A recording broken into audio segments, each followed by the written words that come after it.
That night, I waited for my wife the way a man waits for a verdict he already knows will destroy him.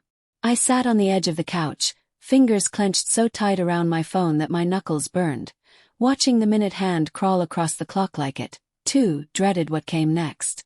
The house was quiet, too quiet, except for the soft tapping of my foot against the wooden floor. Every passing second tightened something inside me until it felt like a wire stretched to its breaking point. I had the proof. And I had the plan. All I needed was her.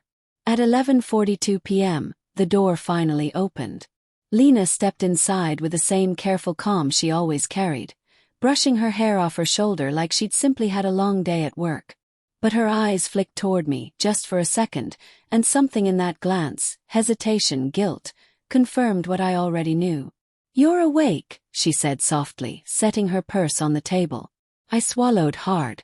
My voice came out colder than I intended. "How long?" She froze. Exactly the way I knew she would. Feet planted, eyes wide, breath caught in her throat. For a moment, neither of us moved. The only sound was the faint hum of the refrigerator from the kitchen. What do you mean?" she whispered. I leaned back, forcing myself to hold her gaze. "Don't insult me with that, Lena."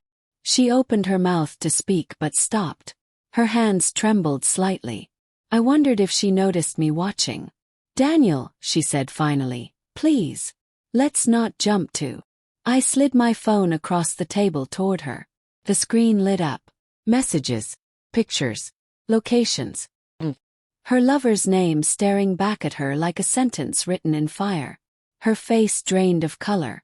The betrayal hadn't come to me suddenly. It had crept into our marriage like a shadow. Small at first, then unmistakably present. The late nights, the quick silencing of her phone, the way she'd grown quieter, distant, as though she were conserving her real words for someone else. I had asked myself 1,000 questions. Was it something I did? Something I didn't do? Or was this simply the story of us? Two lines that had once run perfectly parallel, now drifting apart until they barely touched. But tonight all those questions felt irrelevant. 'Cause now I knew. And she knew I knew. Lena sank onto the chair across from me like her legs had given out. She pressed her palms together, staring at the floor. "How long?" I repeated. She inhaled sharply. "Daniel. I don't." 3 months. Yes. 6. My voice cracked. "A year." Her lips parted, then closed again. 8 months, she whispered. Every part of me felt like it shattered and reformed in a single breath. Months. 8 months of silence. 8 months of lies. 8 months in which she had let me hold her, kiss her, sleep beside her, while knowing her heart, or at least a piece of it, was somewhere else. I stood and walked to the window because I couldn't bear the weight of her eyes on me. The night outside was dark, cloudy, heavy. The exact mirror of what sat inside my chest. "Why?" I asked quietly. "Was I not enough?"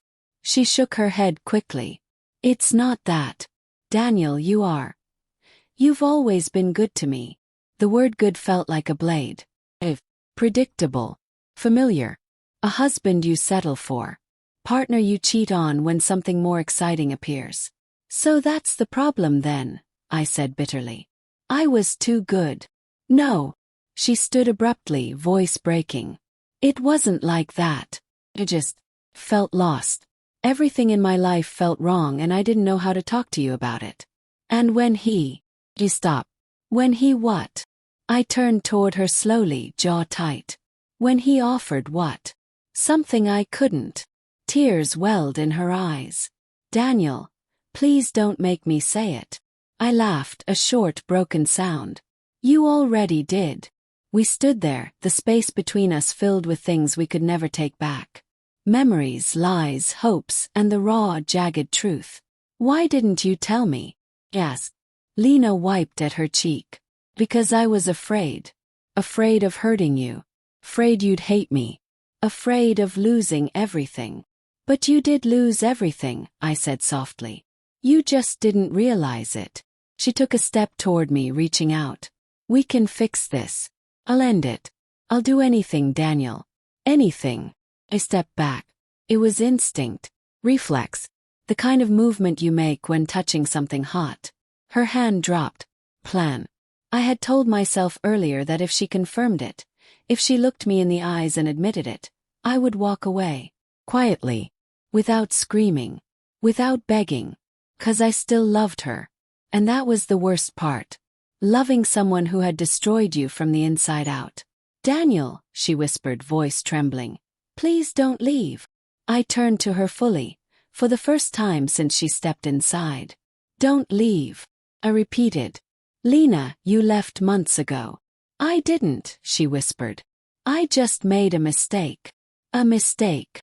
My throat tightened. You don't fall into someone's arms by mistake. You don't lie for 8 months by mistake. She cried harder now, breathing unevenly. I know. No. I hate myself for it. But I'm still here. With you.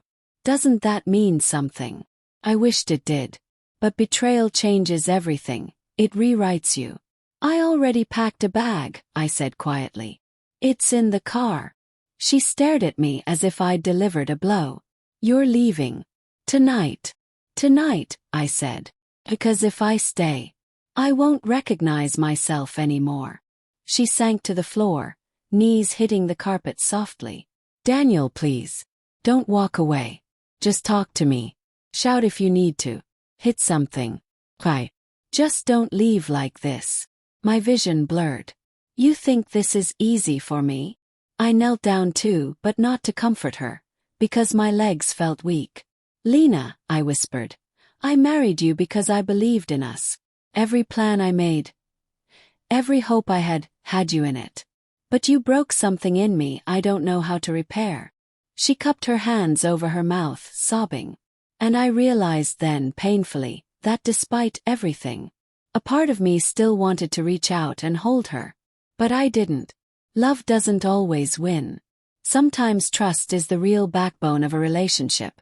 And once it fractures, the whole structure collapses. I stood slowly. She looked up at me with desperate eyes. The kind that once made me feel chosen, cherished. Now they just made me feel haunted. I'm not ending this because I don't love you, I said. I'm ending it because I do. And staying would turn that love into something ugly. Her shoulders shook as she cried. Daniel, I'm begging you. I walked to the door, heart pounding so hard I thought it might burst. My hand trembled on the doorknob. Goodbye, Lena, I whispered. I stepped outside. As the cold night air hit me, I waited.